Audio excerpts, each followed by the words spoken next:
Tuberculosis is a serious bacterial infection caused by a group of bacteria known as the mycobacterium tuberculosis complex. The infection is characterized by the presence of a chronic granulomatous inflammatory reaction. In about 99% of cases, the causative organism is Mycobacterium tuberculosis. In this video, our primary goal is to explore the common signs and symptoms of tuberculosis.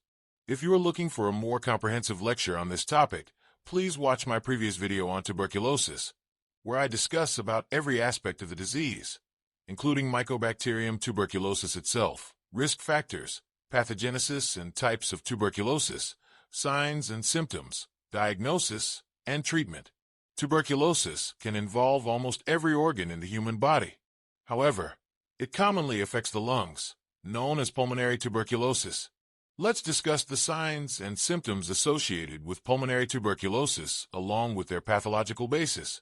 Persistent chronic cough, typically for more than 4 weeks, is the predominant symptom in tuberculosis.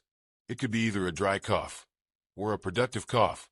Various factors contribute to the persistent cough in tuberculosis, including the following.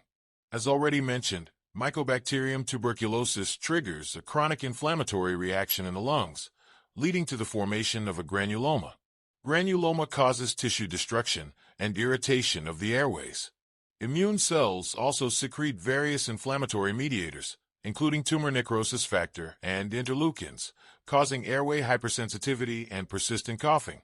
When there is persistent inflammation, the secretion of mucus in the airways also increases, triggering cough.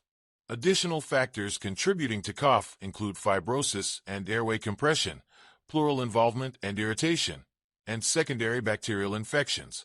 Chronic low-grade fever is another symptom experienced by most individuals. It typically appears in the evening and fades out by night. Persistent secretion of inflammatory mediators is responsible for the chronic fever in tuberculosis. Anorexia, or loss of appetite, is also common in patients with tuberculosis. It is due to the inhibitory effects of cytokines on the hypothalamus. Long-standing anorexia leads to significant weight loss within a few months. Due to this, patients with long-standing tuberculosis appear extremely emaciated. Patients also experience significant night sweats. Hemoptysis, or coughing out blood, indicates severe disease. It occurs when the infection extends to pulmonary blood vessels. If the infection involves pleura, patients will also have pleuritic chest pain. In some individuals, cervical lymphadenopathy may also be observed.